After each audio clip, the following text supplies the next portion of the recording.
예, 안녕하십니까. 정필기입니다. 처음 뵙겠습니다. 사실 제가 오늘날 한국 경제가 직면한 모든 거를 다룰 수가 없고요. 그 중에 본질적인 것들만 그냥 몇 가지만 얘기를 드리겠습니다. 짧게. 아시는 것처럼 한국은 현재 선진국이죠. 35,000달러, 이탈리아 수준이고 한마디로 G7 강국이라고 해도 과언이 아닙니다. 근데 우리나라는 선진국이지만 국민들의 삶은 개발도상국 수준이고 빈부격차는 선진국 중에 최악입니다. 한마디로 부자 나라인데 가난한 국민들이라는 얘기죠. 이걸 대표하는 현상이 이제 이 영화들입니다. 아시는 것처럼 오징어 게임 그리고 이 기생충이라는 영화. 근데 아시는 것처럼 이 여기 계신 분들까지 포함해가지고 우리나라 정치인들과 정치가 과연 이 빈부격차와 불평등을 지난 몇 년간 화두로 삼은 적이 있습니까? 제가 볼 때는 그렇게 강하지가 않았다고 생각합니다. 작년에 진행된 대통령 경선 그리고 올해 대통령 선거 과정에서 이 화두가 핵심적인 쟁점이 된 적이 없습니다. 대선 후보들도 이거 관련한 공약을 내세운 적이 거의 없다고 생각하고요. 그리고 예를 들어 지금 이 두 영화가 세계적으로 큰 호평을 받았는데 호평을 받았다는 것만 얘기되고 있지 저 영화에서 다루는 소재 그 자체는 우리나라 언론사들도 그리고 정치인들도 별로 다루지 않고 있습니다. 한마디로 그냥 한류 때문에 돈 벌고 있다.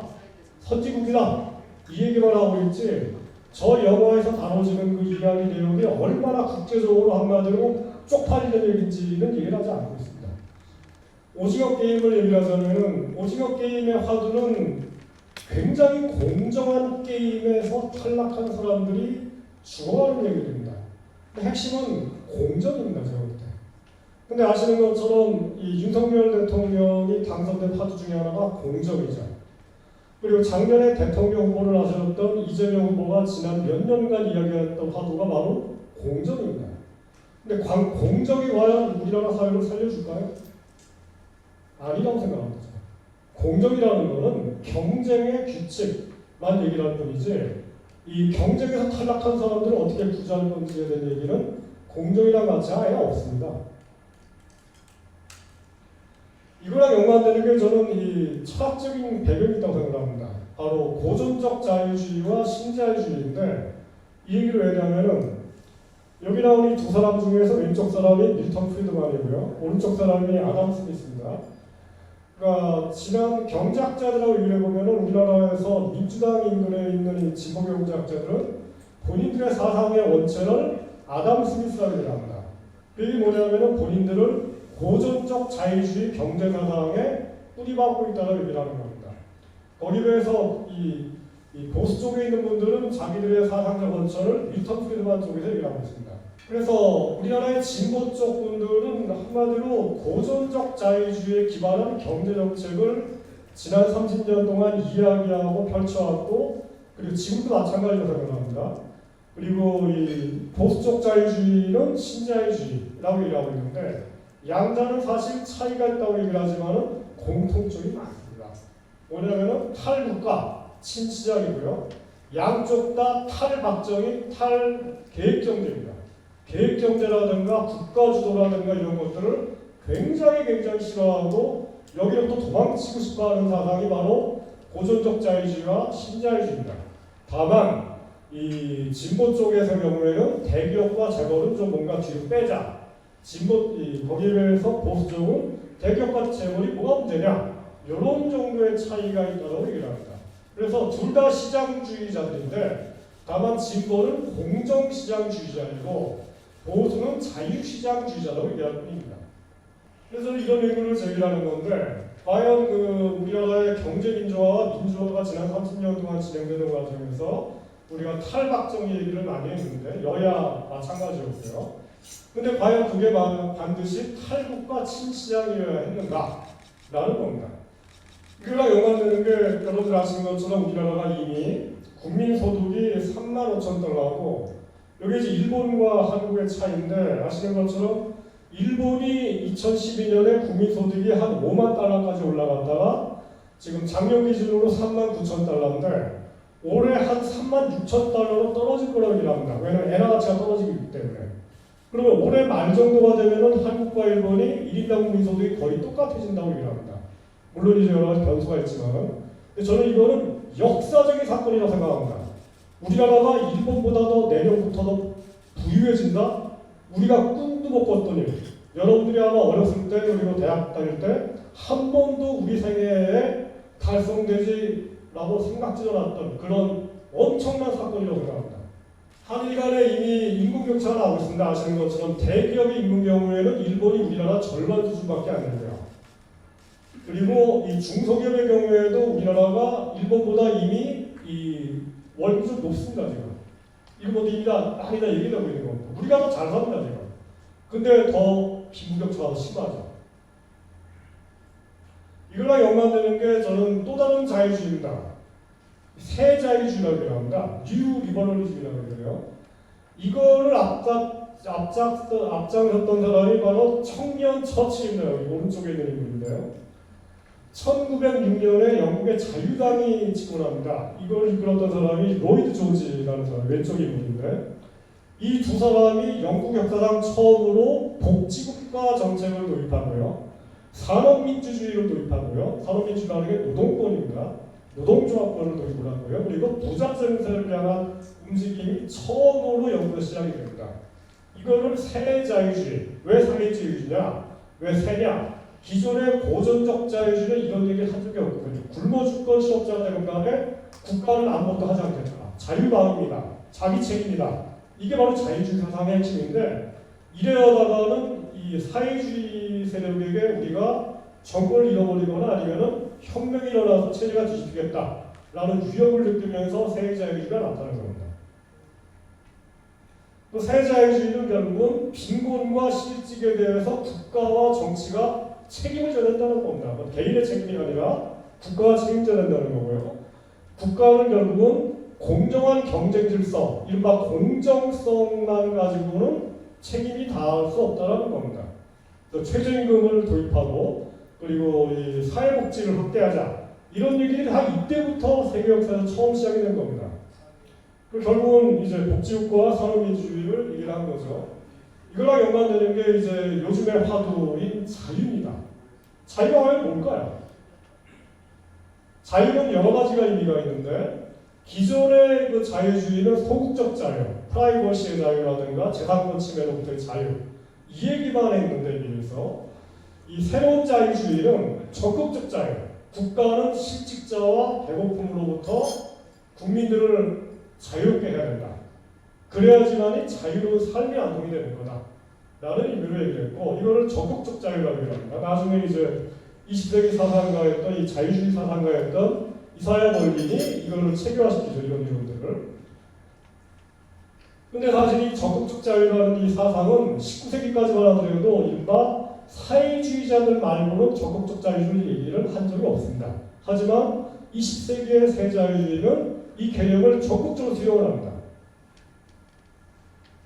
근데 이거를 대표하는 게 이제 뉴 리버럴리즘을 대표하는 게 바로 미국에서는 뉴딜 자유주의입니다. 30년대 대공황이 터졌죠. 실직자들이 줄을 섰고요. 오른쪽에 있는 사람 저기 이제 애들을 굶기는 지금 어머니 모습이고요. 아래는 딸 4명을 먹을 게 없으니까 애들을 길거리에 지금 내다 팔기 위해서 For children for sale.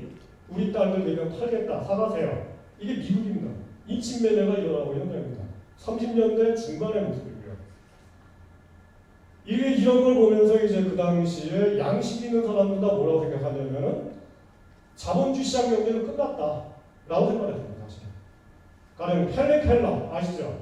헬렌 켈러가 그런 얘기를 합니다. 양식 있는 사람으로서 사회주의가 돌아간다는 것을 믿어 의심치 않는다고 얘기합니다. 헬렌 켈러가. 그런 시대였습니다. 이때 루즈벨트가 당선돼서 뉴딜을 얘기합니다. 대공황에 대해서 여러 가지 정책을 얘기하면서 국가가 아무것도 안 하는 게 아니라 이 실업자들 구제하고 그다음에 최저임금제를 도입하고 노동자 활성화시키고 노인연금제도 도입하고 건강보험제도 처음으로 도입하고 이런 모든 제도, 우리가 알고 있는 제도들이 미국 역사상 처음으로 도입됩니다. 그리고 아시는 것처럼 여러 가지 공공사업을 통해서 인위적으로 일자리를 창출하는 거죠. 그때 이제 루즈벨트가 했던 가장 이제 큰 유명한 얘기가 The only thing we have to fear is 두려워하지 말자. 왜냐하면 이 당시 두려움이라는 여러 가지가 있었는데 루즈벨트는 그 당시 이제 이른바 이 여러 쪽에서 헨리 포드 같은 기업가들이 루즈벨트를 사회주의자라고 욕을 합니다. 거기에서 이제 두렵적으로 하는 거예요. 빨리 가는 일이니까. 여기에 대해서 이제 그런 걸 두려워하지 말자라는 겁니다. 하지 말고 사람들을 살리기 위해서는 할 걸 하자라는 겁니다. 바로 옆에 있었던 나라지만 대륙 건너에 있었던 나라에서는 대공황 시기에 히틀러가 등장하죠. 히틀러를 지지했던 이 사람들이 부자들입니까? 아주 가난했던 서민들입니다. 저 오른쪽에 있는 포스터는 그 당시 나치당의 포스터입니다. 아르바이터들, 노동자들이요 히틀러를 찍자라는 겁니다. 자, 그 오른쪽에 있는 거는 지금 이 굶주리는 그 부부입니다. 애를 들고서 집을 잃어버린 노숙자들입니다. 배고픔으로부터 우리가 벗어나기 위해서 히틀러를 찍자라는 겁니다. 그 히틀러가 당선되었고 제 약속을 어겼을까요? 아닙니다. 실제로 히틀러 집권 4년 만인 1936년도에 히틀러가 실업자를 완전히 없애버렸습니다. 그리고 백인들, 아리안족에게는 과감한 복지국가 정책을 펼칩니다. 이게 나치입니다. 그리고 이게 바로 무솔리니의 사실이었고요. 사실은 이런 정통을 상당히 이어가던 게 일본 자민당입니다. 여러분들 아시는 것처럼 일본 자민당은 시장주자가 아니라 일본을 어느 정도 아시아에서 가장 발전된 복지국가로 만든 정당입니다. 지금도 최저임금을 올리기 위해서 애를 쓰고 있습니다. 그런 정당입니다.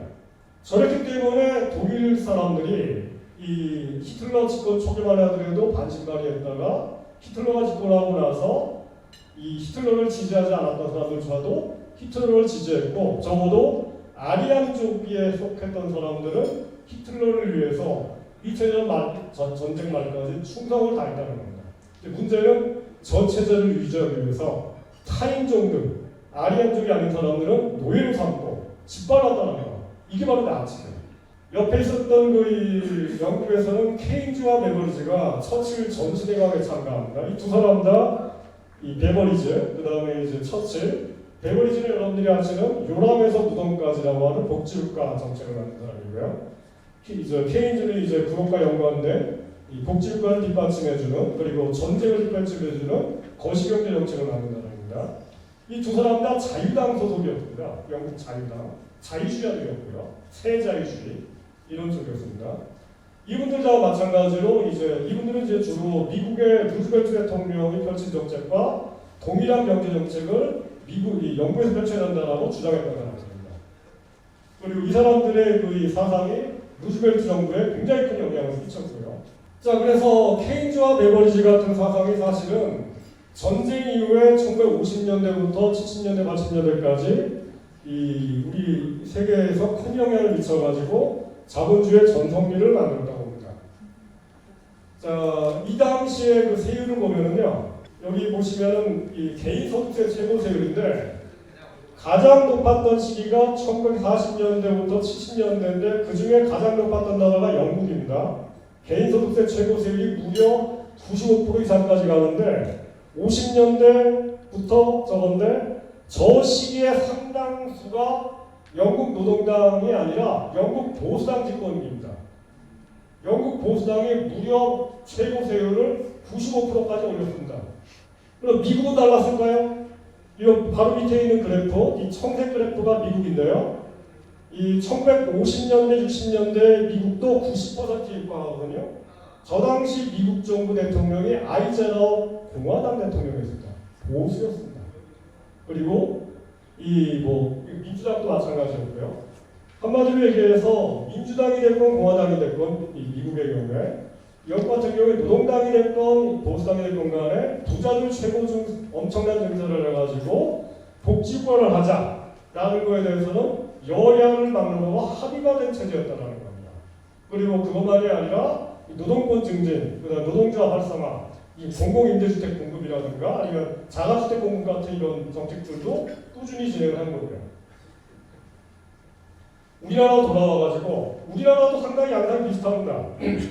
우리나라 역사상 개인소득세 최고세율이 있었던 시기가 언제냐면은 박정희 시기입니다. 1975년 유신체제 하입니다. 이때 75%였습니다. 70%. 그 다음에 쭉 내려갑니다. 오히려 민주화된 시기였던 90년대에 가장 많이 하락합니다. 민주화가 될수록 세율이 내려갔습니다. 사실. 다시 돌아가자면은 이제 루즈벨트, 아이젠하워, 그 다음에 딕슨, 보수당이죠. 그 다음에 케네디와 그리고 존슨. 독일 같은 경우에는 아데나워 정부. 이게 다 보수 쪽, 다른 아니고 이제 아데나워 유럽의 보수주의자들인데요. 아시는 것처럼 아데나워 정부 시절이었던 독일의 그 1950년대, 60년대, 20년간 독일의 복지국가 모델, 그리고 경제민주화 모델이 거의 그 기초를 다 닦아나갑니다. 물론 이제 그 이후에 빌리 브란트 수상 시절에 이게 약간 더 확장되지만요. 약간이었습니다. 일본 자민당도 마찬가지였고 한국의 박정희 체제가 사실 이런 시대적 분위기에서 형성이 됐기 때문에 박정희 정부가 유별나게 딴 나라들보다 더 많은 증산한 게 아니라 딴 나라만큼 증산한 거고 딴 나라만큼 복지국가에 초성을 놓았습니다. 아시는 것처럼 우리나라가 알고 있는 이 건강보험제도, 국민연금 이런 것들이 대부분 다 군부 정권에서 시작된 거 아닙니까? 근데 제가 지금 묻고 싶은 게 항상 우리나라 보수 정부가 이런 전통을 다 외면해버렸습니다. 복지를 안 하려고 길을 씁니다. 지금. 박정희 정신을 이어받지 않으려고 길을 쓰고 있습니다. 경제민주화로 돌아가자면 경제민주화 얘기가 나는데요. 저는 경제민주화를 이렇게 생각합니다. 우리나라 그 월급쟁이들 한 2천만 명 되는데요. 그 중에 한 1,000만 명 정도가 최저임금 정도를 받고 있습니다. 그 중에 한 절반 정도는 대학 나온 사람들입니다. 최저임금밖에 없었습니다. 이 사람들의 꿈이 뭐냐면은 한 달에 300만 원 버는 겁니다. 나도 연봉 한 4천 정도 받고 싶다는 겁니다. 아주 소박합니다. 근데 이거를 만족을 못 시킵니다. 자영업자들 한 달에 한 120만 원, 150만 원 버는다. 이분들도 꿈이 한 달에 300만 원 버는 겁니다. 이 꿈이 이루어지지 않으니까 자살하고 있습니다. 경제민주화라는 게 저는 이분들의 꿈을 만족시킨 거라 하면은 이게 다 합쳐가지고 이 꿈을 이루는데 한 260조 정도가 필요한데 이게 당연히 국가 예산으로 하자는 게 아니라 이런 정도의 뭔가 분배가 일어나야 되는데 이거를 어떻게 할 거냐가 저는 경제민주화의 핵심적인 아주라고 생각합니다.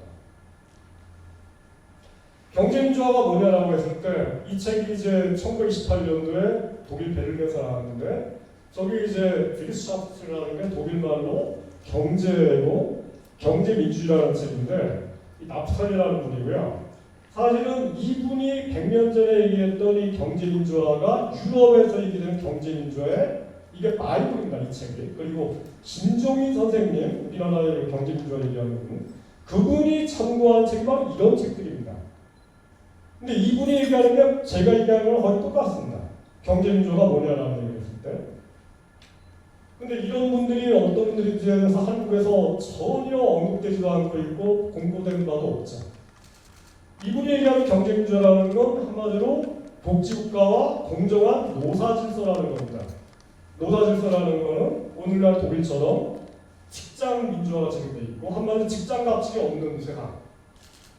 그리고 산업민주주의. 산업민주주의라는 건 뭔가 원화청관계 같은 것들이 다 이 단체 결속으로 이루어지고 있는 그런 세상. 그러니까 우리나라처럼 뭐 대기업만 노동조합이 있고 중소기업 이런 데는 없는 게 아니라 중소기업까지 다 있고 여기서 공동으로 단체결이 일어나가지고 밑에부터 임금이 올라가고 현대처럼 임금이 안 올라가는 이런 세대. 이게 바로 노사질서입니다. 근데 우리나라에서는 그게 아니라 경제민주화하면은 항상 뭐가 등장하죠? 중소기업 얘기만 하죠. 중기청 얘기만 합니다. 공정한 경쟁시장 마련이라고 있고 공정거래위원회입니다. 한마디로 경제민주화하면은 그 경제민주화 혁명의 혁명위원회는 공정거래위원. 그래서 마치 완전한 경쟁시장이 만들어지면은 공정한 분배가 돼가지고 사회가 굉장히 평화롭고 이 뭔가 이 갈등이 없는 세상이 될 것처럼 착각합니다. 제가 볼 땐 대단한 착각입니다. 공정거래위원회는 그런 거 하는 부처가 아니거든요. 아시는 것처럼 이제 우리나라가 인구격차가 벌어지고 있습니다. 이게 미국입니다. 지난 40년, 50년 동안 인구격차가 쫙 벌어진 나라입니다. 이게 노르웨이입니다. 세계에서 유일하게 노르웨이 같은 북유럽 나라들만 지난 40년간 경제 성장만큼 임금이 똑같이 올랐고 나머지 나라들 중에 그런 나라 없습니다. 그나마 독일과 북유럽 나라들만 그런 식으로 왔습니다. 복지국가이고 산업민주가 발전한 나라만 국가입니다. 우리나라 어떨까요? 우리나라 미국이랑 비슷합니다. 지난 40년간 인구격차가 계속 벌어지고 있고 특히나 90년대 말 이후 지난 25년간 계속 벌어지고 있습니다. 아시는 것처럼 자영업자까지 따지면 더 심하게 벌어졌습니다. 근데 저 기간에 누가 집권했죠? 민주당, 국힘당 양쪽이 번갈아 나가면서 집권했고 양자가 별 차이가 없습니다. 그러니까 국민들이 정치에 관심이 없어지는 겁니다. 우리나라에서 경제민주화를 얘기할 때 이게 바로 장하성 교수님 책인데 장하성 교수님이 얘기하는 경제민주화는 1년에 7.6조 원 정도의 얘기입니다. 이게 책에 나온 얘기입니다. 260조 규모가 아니라 7.6조 원 정도를 얘기를 합니다. 국민들이 보기에는 뭐 정말 원만의 56기 수준 얘기를 하고 있는 거죠. 주주자본주의가 경제민주화라고 그동안 얘기를 하죠. 이게 뭐 제가 국회 토론에 가면 아예 공공연하게 이런 얘기를 하고 있더라고요. 국회의원에서도. 아시는 것처럼 오늘날 이미 뭐 K주주 운동 뭐 이런 것들은 뭐 워낙 세져가지고 참여연대가 이런 얘기 안 해도 그냥 알아서 지금 진행되고 있습니다. 더군다나 작년 대통령 선거에서 이재명 후보는 청년 가상자산을 뭐 합법화시키고 세제 투자 이런 얘기 하고 있는데 이게 뭐 주식 투자 뭐 다 똑같습니다. 결국은 투자를 활성화시키자는 얘기입니다.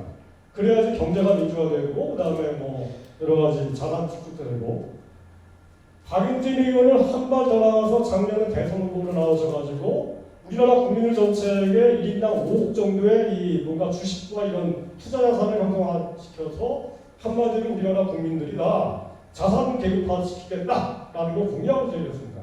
이분도 이제 아시는 것처럼 이 여러 가지 이 주주민주주의 운동을 하시면서 이 일종의 재벌개혁과 마찬가지로 이런 일을 하신 거죠. 근데 제가 볼 때는 이렇게 경제학적으로 꼴보수 정책이 없습니다. 저 같은 얘기를 하는 게 바로 경제학자 케인즈입니다. 케인즈가 이제 뭐라고 했냐면은 카지노 자본주의라면서 렌티어 자본주의. 렌티어 자본주의라는 게 뭐냐면은 그냥 건물주 아니면 주식 가져가지고 배당 얻고 그 다음에 투자 소득 얻고 그 다음에 건물 가져가지고 임대 소득 얻는 이걸 렌티어라고 얘기합니다. 한마디로 불로소득 자본주의입니다. 요즘 젊은이들 꿈이 건물주 되는 거죠. 일하지 않고 빨리 건물주 되고 그 다음에 재테크하고 재테크 소득으로만 평생 놀고 가는 거. 이게 오늘날 꿈이 된 사회인데 이런 세상이 바로 케인즈가 본 100년 전 영국이고 그런 모습에서 영국은 이 케인즈는 영국이 망해가는 것을 봤습니다. 영국은 끝났구나. 카지노 자본주의라고 얘기했어요. 그래서 이걸 케인즈가 한마디로 도박판 자본주의라는 거죠.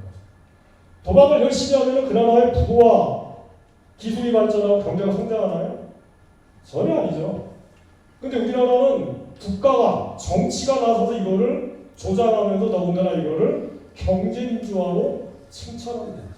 마지막으로 저는 이런 얘기입니다. 한마디로 저는 갈팡질팡과 정신분열이 한국의 정치를 지금 지배하고 있다는 겁니다. 한국의 진보는 고전적 자유주의와 신자유주의를 구별을 못하면서 두 개를 다 하겠다고 얘기합니다. 서로 충돌하는 경제사상인데 우리로부터 이거를 동시에 나가겠다고 하니까 안 되는 거죠. 저는 이거를 직접 본 게 바로 문재인 정부의 경제 정책을 이끌었던 분들. 그분들이 지난 20년 동안 쓴 글들을 보면은 신자유주의를 하겠다고 어떤 글에서는 뭐냐면은 주자본주의를 하겠다면서 그걸 통해서 경제민주화를 이루겠다 하는데 주자본주의로는 모조리 다 시카고 학파에서 나온 겁니다.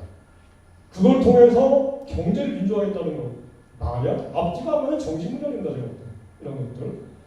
거기에 비해서 이제 보수는 박정희를 항상 기대해서 그 추억의 기대를 집권을 하는데 국민들은 기대를 하죠. 근데 박정희 아시는 것처럼 국가주의자고 국가주도를 얘기를 합니다. 적어도 복지국가를 얘기를 한다는 겁니다. 근데 집권과 동시에 아니면 공공연하게 요즘은 복지국가 이런 거 절대로 안 된다. 더군다나 산업정책, 그다음에 국가가 주도해서 산업을 일으키는 거 절대로 안 된다는 얘기를 합니다. 현재 윤석열 정부 국가가 주도해가지고 이 산업들 어떻게 할 건지 이런 얘기 안 하지 않습니까? 반도체에서 이게 바로 탈박정의 얘기입니다.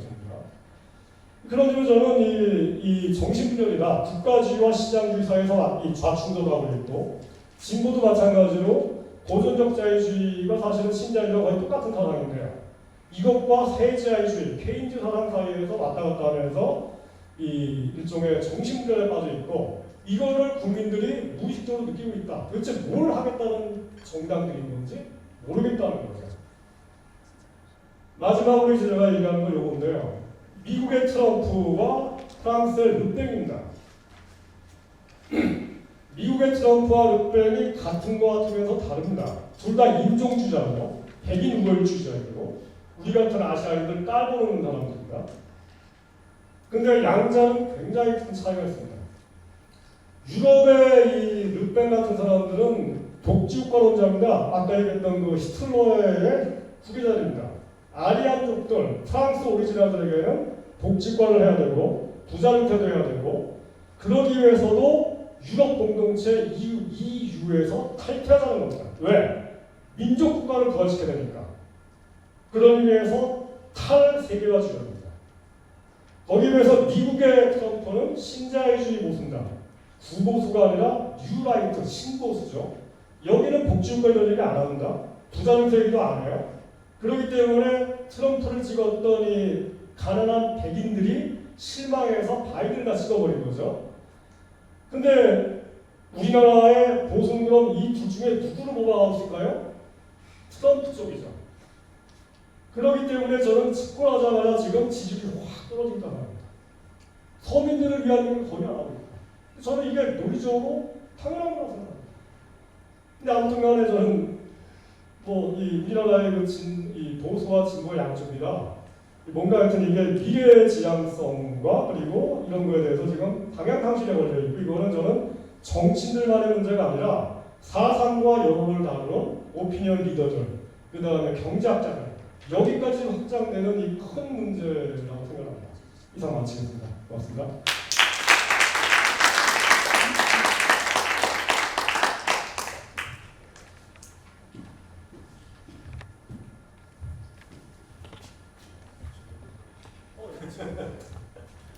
아이고 일시적인 메뉴보다 워낙 거대 담론을 들려주셔서 질문이 있을까 모르겠습니다만 프로페서 혹시 질문 있으시면 해주시기 바랍니다. 네, 박사님 의문인지 모르겠는데 해법도 좀 이야기해 주시죠. 네, 해법. 해보면 제가 이제 맨 앞에 그 제목에서 복지국가와 산업민주주의라는 얘기입니다. 먼저 복지국가 얘기를 하자면은 복지국가 얘기 말씀인 것처럼 지난 100년간의 역사에서 영국의 처칠, 미국의 아이젠하워, 그 다음에 닉슨까지 포함해가지고 대부분 다 복지국가를 지지했던 분들입니다. 케인즈 경제학을 지지했고 베버리지 도거서를 지지했던 분들이고 사실은 그런 것을 한국의 박정희가 수용을 했던 겁니다. 그리고 김종인 박사님이 그거를 공부하고 오셔가지고 한국에서 실천했던 분입니다. 그러니까 지금 한국의 일종의 그루 같은 역할을 하고 있는 거예요. 이런 것들을 저는 이 보수가 떠나는 하고요. 진보는 오히려 더 나가야죠, 사실은. 지금 아까 얘기처럼 이 자유주의를 얘기하는데 오늘날 자유주의가 그나마 살아남은 덕택은 19세기의 사회주의자들이 문제 삼았던 것들을 수용을 했기 때문에 아까 말씀드린 것처럼 자유라는 것을 그냥 기업의 자유, 시장의 자유만이 아니라 인간의 삶의 자유라는 것으로 해석을 하고 국가가 뭘 할 건지에 대해서 빈곤으로부터 실직으로부터 어떻게 국가가 정치가 해방시킬 것인지를 얘기했기 때문에 라는 거고요. 그리고 그런 점에서 저는 이 민주당 역시 복지국가 쪽으로 다시 부활시켜야 되는데 아시는 것처럼 이 복지국가 사상이 제가 볼 때는 제가 좋은 것 중에 하나 며칠 전에 보니까 민주당이 당강령에 보편적 복지국가라는 강령이 다시 들어갔더라고요. 그래서 굉장히 좋은 현상이라고 생각하는데 문제는 이제 이거를 당내에서 이 보편적 복지국가에 대한 사상과 역사, 세계사까지 포함해가지고 이런 교육이 없지 않습니까? 그럼 이제 교육이 없다라는 문제. 두 번째 또 하나 문제. 이 보편적 복지국가를 얘기할 때 제가 기존에 나오는 그 논의의 한계가 뭐냐면 이거를 사회복지학자들이 주장합니다. 근데 문제는 사회복지학자들은요, 대학에 가면은요, 사회복지학과가 따로 있어요. 그분들이 다루는 건 정말 사회복지 영역만 다루지 문화, 스포츠, 예술 이런 거대한 문제들을 다루지 않습니다. 예를 들어서 교통 문제, 교통 같은 경우에 자가용이 아니라 뭐 가령 이제 대중교통을 어떻게 들릴 건지 일종의 교통, 대중교통의 활성화, 전부 다 이 공공인프라 문제인데 이런 것들은 사실 복지국가에 다 들어가는 얘기들이거든요. 이런 것들을 전혀 안 다루고 있어요. 그 다음에 문화예술 문제, 예를 들어가지고 프랑스에서 복지국가 시절이었던 50년대, 60년대 그 당시 대통령이 프랑스의 누구죠? 드골이죠. 드골 대통령이었는데 드골이 1950년대 말에 앙드레 말로 아시죠 여러분들? 소설가 이분을 문화부 장관에 앉혀갖고 이분이 주도하에 프랑스의 문화적 대부흥이 일어납니다. 그때 이제 새롭게 나타난 게 바로 루브르 박물관이에요. 그때 이제 파리와 루브르가 재단장하면 전쟁을 했었으니까 그러면서 이제 이거를 다시 유적화시켜 나가면서 프랑스 파리가 오늘날처럼 엄청난 세계 관광지대가 된 게 바로 이 드골과 앙드레 말로의 덕택이라고 하는데 앙드레 말로가 이제 시행한 정책 중에 하나가 모든 그 박물관과 갤러리와 그리고 이런 것들을 세계 최고 수준으로 만든과 동시에 여기 입장권을 무료화시키고 있습니다. 근데 이 무료화 정책이 사실은 프랑스 대혁명에 이미 나왔던 슬로건입니다. 혁명의 슬로건입니다. 이런 정책들, 문화적인 얘기들이 가령 이제 우리나라 복지국가 논의에 없죠. 지난 문재인 정부 이런 거 한 적 있습니까? 없죠. 그다음에 이런 것만 아니라 스포츠 문제도 마찬가지죠. 가령 뭐 요즘에 골 때리는 그녀들 아시죠? 네. 텔레비에 나오는 거. 요즘에 이제 여성들 축구 같은 것도 많이 활성화되고 있고 이걸 굉장히 좋아하고 가운데 이것도 좀 지지하는데 이런 것들이 서울시 교육감, 조희영 교육감 이런 것들을 좀 하고 있는데 이거를 대통령 차원에서 국가 아젠다로 제시한 적이 없습니다. 왜? 장사가 안 될 것처럼 생각을 해요. 근데 저는 요즘 20대들의 지지를 얻기 위해서는 골 때리는 그녀들이 나오는 이야기들이 바로 대통령 아젠다라고 생각합니다. 그리고 이게 바로 보편적 복지입니다. 복지라는 게 그냥 굶어 죽어하는 사람들 이거는 가장 낮은 수준의 얘기고요. 오늘날 20대 눈높이에 맞는 복지는 바로 골 때리는 그녀들이 하기 위해서 축구장을 만들어주는 거, 코치를 배정해 주는 거. 코치가 국가가 월급 안 주면은 돈이 많이 들어가니까, 그죠? 그러니까 이런 것들을 미국에서 1950년대 여러분이 아시는 것처럼 미국이라는 나라가 학교에서 스포츠가 얼마나 발전됐습니까? 그거 돈 냅니까? 학교 스포츠 돈 안 냅니다. 그 다음에 미국의 연극 아시는 것처럼 미국의 초중고등학교에서 졸업할 때 연극 공연하죠. 아시죠? 텔레비에 나오니까. 그 연극 공연하려면 코치 필요하겠죠? 감독 필요하겠죠? 그 사람들 월급 누가 줄까요? 그 다음에 공연장이 다 필요하겠죠? 언제 만들었을까요? 전부 다 미국의 50년대, 60년대, 70년대 미국의 뉴딜 리버럴리즘 아이젠하워와 케네디 대통령 시절에 만듭니다. 이게 바로 복지국가 시스템입니다. 이거를 지난 40년간 80년대 이후에 이런 것들을 개선하고 더 좋게 만들지 않아가지고 미국이 현재 공격이 망가지고 있다는 얘기를 하는 거고요. 근데 우리나라는 저런 것들을 만든 적이 아예 없거나 아니면은 대통령 아젠다로 삼은 적이 없다는 거예요. 이런 것들이 제가 볼 때는 정말 민생 개선에서 가장 중요한 생활적 아젠다인데 이런 것들이 저는 이 대통령은 이런 데 관심 없고 그냥 저런 것들을 그냥 지자체장이라든가 아니면 교육감 수준에서 내 방치해두고 별로 그러니까 예산책 정도 안 해보거나 실제로 대통령이 나서야지만이 충분한 예산과 법제적인 일화지만이 이게 진행되는데 이런 게 제가 볼 때는 우리나라의 지금 현재 가장 문제이고 뭐 그런 게 아닌가 생각합니다.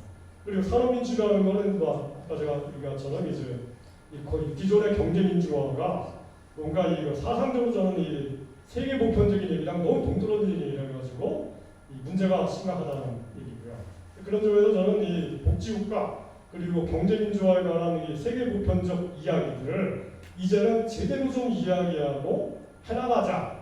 그리고 이게 뭐 제가 얘기한 것처럼 새로운 얘기가 아니라 이미 100년 묵은 오래된 미래라는 겁니다.